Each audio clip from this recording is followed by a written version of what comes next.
dangerous world. With Russia's aggressive behavior, the persistent threat of terrorism, and the challenges posed by China. NATO's defence planning will drive capability changes for the years to come and ensure that our deterrence and defence remain strong and credible. Ministers also addressed ways to boost industrial capacity and replenish stockpiles of armaments and munitions. NATO allies are providing unprecedented support to help Ukraine push back against Russia's aggression. At the same time, this is consuming an enormous quantity of allied ammunition and depleting our stockpiles. Allies agree on the need to work hand in hand with the defence industry to ramp up our industrial capacity. We are ready and we are reviewing NATO capability targets for munition stockpiles. And I welcome the important multinational projects agreed by allies today. These include a project on ammunition warehousing, which will support the pre-positioning and stockpiling of allied ammunition, as well as a project on ground-based air defence. Today, ministers also addressed the security of critical undersea infrastructure. The sabotage of the Nord Stream pipelines has reminded us all of the vulnerabilities we face. Ministers tasked the NATO military authorities to provide advice on what more we should do, including through better coordination and cooperation with the private sector. And I am standing up a critical undersea infrastructure coordination led by Lieutenant General Hans Werner Wiemann, a highly respected former German military officer. It will facilitate engagement with industry and bring key military and civilian stakeholders together to share best practices, leverage innovative technologies, and boost the security of our undersea infrastructure. At our summit in Vilnius, leaders will take further decisions to ensure that NATO can effectively coordinate between military, civilian, and private sector to secure our critical undersea infrastructure. As we continue to adapt our alliance, we need to have the right resources. So ministers also discussed the importance of investing in defence. More countries are now spending at least 2% of their GDP on defence. And 2022 was the 8th consecutive year of increased defence spending by European allies and Canada, with an additional investment of $350 billion. This trend is expected to continue this year, but more needs to be done. So today, allies discussed how to build on the Defence Investment Pledge and future commitments beyond 2024. NATO leaders will take decisions on this at our next summit in Vilnius. With that, I'm ready to take your questions. Start with the BBC. Thank you very much, Secretary General Jonathan Beale, BBC News. You started this meeting and the head of the contact group saying that you're making the point that Ukraine is using and Russia using huge amounts of ammunition. You repeated that just now. And you warned about NATO's own stockpiles of ammunition, that production needed to be ramped up. First of all, have any countries actually now committed to ramp up their production, apart from the US and France, which you mentioned earlier, signing a new contract? And the second question is, you know, we get a message from Lord Austin, US Defence Secretary, that Ukraine is getting what it needs. But what you're suggesting is that Ukraine might not get what it needs, that it will run out of artillery shells, tank shells, for example. So are you worried that Ukraine could run out of ammunition in the coming months? Thank you. So what we see is an enormous expenditure of ammunition, and we have seen that for several months. And that's also the reason why we actually started to address that last fall. we convened with meetings with the defense industry. We addressed this issue in different NATO capitals, and now we see that things are actually moving in the right direction. Yes, the United States, France have signed contracts, but also other allies, Germany, Norway, and there are also others who have already signed contracts with the defense industry, meaning that production is now ramping up. And that is making a huge difference. And partly it's possible to increase production from the existing factories' capabilities. But of course, you also need to make investments. That will take some more time. But actually, both things are now happening, utilizing existing capacity more and investing in new production capacity. So the production of, for instance, artillery shells, the 155, is now increasing, and that enables us to both replenish our own stocks, which we have depleted, but also to continue to drive support to Ukraine. We also do this by working together. Allies are jointly addressing the need to also joint procurement to make big orders from the industry, to utilize the economy of scale and to place bigger orders and to give the defense industry the long-term demand and the long-term contracts. So yes, things are happening, but we need to continue, we need to step up even more, because there is a big need out there to provide Ukraine with ammunition. This is now becoming a grinding war of attrition, and a war of attrition is a war of logistics, and therefore this is so crucial for our ability to ensure that Ukraine wins, is able to retake territory and launch offensives that ensures that and to prevail as a certain mission. Sorry, so you're not worried that Ukraine will run out of ammunition?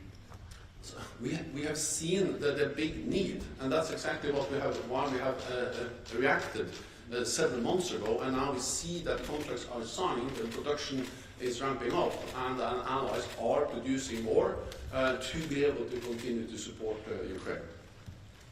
TT News Agency. Victor Lemlin, Swedish news agency TT.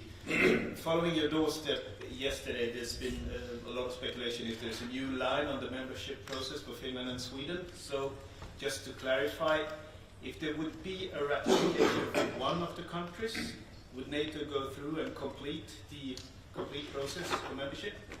Or would you still wait in order to get everything clear with both countries at the same time? So Finland and Sweden, they applied together, and all NATO allies made an historic decision together, all 30, to invite Finland and Sweden at our summit in Madrid, and then all allies, all 30 allies, also Turkey, signed the 2 accession protocols together. And I made it clear actually last fall, when I went to Turkey in October, that both Finland and Sweden has now fulfilled their obligations in the joint trilateral memorandum they signed with Turkey in July. So I urged Turkey to ratify both Finland and Sweden together already last fall. So that's my position. That position has not changed. But at the same time, we have also seen that there are different assessments in Turkey about to what extent Finland and Sweden, or so to say, are in the same position to be ratified.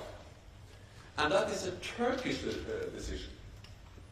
Turkey has 2 documents, one accession protocol with Finland and one accession protocol with Sweden. So the decisions we need to take as allies, 30 allies, have already been taken. 30 allies invited Sweden and Finland, and 30 allies signed the accession protocols. Now it's for the individual allies to ratify. 28 allies have already ratified both protocols, and then Hungary and Turkey has not. And therefore it is for Turkey to decide whether they ratify both, and I have recommended that, or whether they ratify only one of the 2 documents. That's not a NATO decision. It's a decision by Turkey. So again, my position is that both Finland and Sweden are ready for membership. Both accession protocols should be ratified by all allies. But at the end of the day, it is a decision by Turkey whether they ratify one or both of them. Would you complete the process then? But then the process is completed. There's no need for any unanimous decision anymore by NATO. We have made the decision. We have invited both at the same time. So when Turkey ratifies, then the process is completed. As long as also, of course, Hungary and also Finland and Sweden do what they are also now in the process of doing. So this idea that there is a need for a new and unanimous decision by NATO is wrong. There are decisions that have been taken by the individual allies, and 2 allies are not yet ratified. And of course, again, I have urged them for many months to ratify both at the same time. And that's still my position, it has never changed. I've been actually pushing hard for Swedish and Finnish membership, and I'm absolutely confident that both Finland and Sweden will become a member. At the same time, the sequencing is not the most important thing. The most important thing is that both Finland and Sweden soon become members of the alliance, and I'll push hard for that. I also actually travel to Kiev tomorrow, and that will be one of the issues I certainly will address.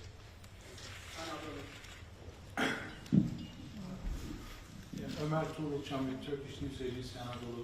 Secretary General, could you please give us the latest information about the relief efforts, NATO's relief efforts for the victims of the earthquakes in Turkey? All allies expressed their deepest condolences and support to Turkey, our ally, and the deepest condolences for the loss of lives in Turkey and Syria caused by the terrible earthquake last week. And NATO allies, partners, and NATO have stepped up their support and are providing different types of relief support. And NATO has also decided to deploy shelters to accommodate people who have been displaced. And we will plan to transport these within a few days to Turkey. Tomorrow I will be in Turkey to meet with President Erdogan and Minister Çavuşoğlu and express my solidarity, my condolences, and to continue to address with them how NATO and NATO allies can provide relief support and help alleviate the suffering and the consequences of the terrible earthquake. So I thank allies for the support they have provided. Actually, I ended the meeting today to call on allies to provide even more support. There is an urgent need for more strategic airlift, and NATO allies have provided strategic airlift. We need more airlift to actually bring in tents and relief to Ukraine. And we started also the meeting yesterday with a moment of silence in solidarity with the victims of the earthquake. Firstpost. Thank you, Secretary General. Thank you, Alex Bobrovnikov, Kyiv Post, Ukraine. Firstly, there's an ongoing talk of the open doors policies of NATO, while Ukraine being a spear force of the anti-totalitarian war happening right now. We still are in a situation where there's no news on potential membership to Ukraine. Do you feel like during your stay as a Secretary General, this historical shift may happen through the membership action plan or any other facility, this old-fashioned ways of NATO's developing its potential and future partners? That's one thing, one question. And the second one would be on due diligence of allied help to Ukraine. Mr. Reznikov has flagged yesterday that this is an ongoing talk on basically, so to say, due diligence or checking the situation there with how the assets were used Where do we stand on that, and what's what we can expect? Thank you. So first of all, on membership, what I have demonstrated and what NATO allies have demonstrated over the last years is that NATO's door is open. We have 2 new members, Montenegro and North Macedonia. Both times Russia protested heavily, but the allies and these individual countries decided their own path and we invited them, and they are now members. Then Finland and Sweden are very close to membership. They are now invited to the alliance, they participate in NATO structures, meetings, they're at the NATO table, they are more and more integrated into NATO's civilian and military structures, including defense planning. So we are very close to also have 2 more, Finland and Sweden, as full-fledged members. On Ukraine, NATO's position has not changed. We have reiterated many times that Ukraine will become a member of the alliance, but the focus now is to ensure that Ukraine wins the war. Because the only way to integrate and to ensure that Ukraine can move towards Euro-Atlantic cooperation, closer Euro-Atlantic cooperation, is to ensure that Ukraine prevails as a sovereign independent nation. So the main focus of NATO allies is to ensure that Ukraine gets the weapons, the supplies, the ammunition they need to push back the Russian invaders.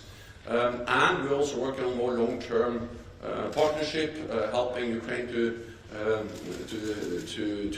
move from Soviet-era weapons, doctrines, standards to NATO standards, to improve interoperability on security and defense reform, and all of that will move Ukraine closer to the NATO alliance. Then, of course, the best proof that the support works and it's actually helping Ukraine is the progress Ukraine has delivered on the battlefield. And allies are also, of course, constantly working with the Ukrainian authorities to ensure that all the money, all the funding ends up where it should.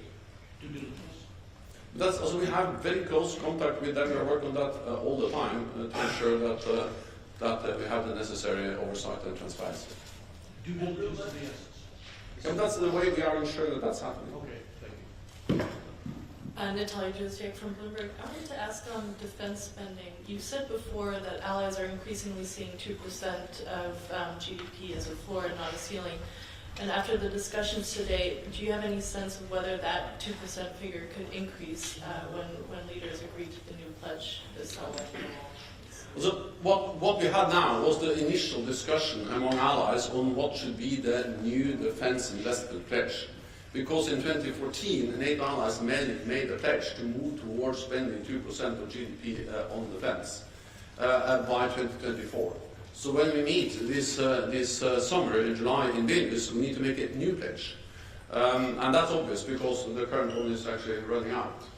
What we had today was the initial discussion, and of course we didn't conclude. The conclusions are going to be drawn at the summit later on. But what is obvious is that if it was right to commit to spend 2% in 2014, it is even more right now. Because we live in a more dangerous world. There is a full-fledged war going on in Ukraine, in Europe. And then we see the persistent threat of terrorism, and we see also the challenges that China is posing to our security. So it is obvious that we need to spend more. My thinking around this is that instead of changing the 2%, I think we should move from regarding the 2% as a ceiling to regard the 2% of GDP as a floor, a minimum. And to have a stronger commitment, and not a long-term perspective or move towards, but actually that we need immediate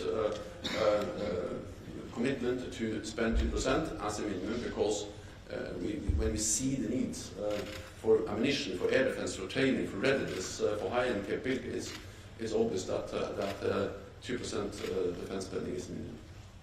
Thank you very much. I know there are lots more questions. I'm afraid that's all we have time for today. Thank you. Thank you.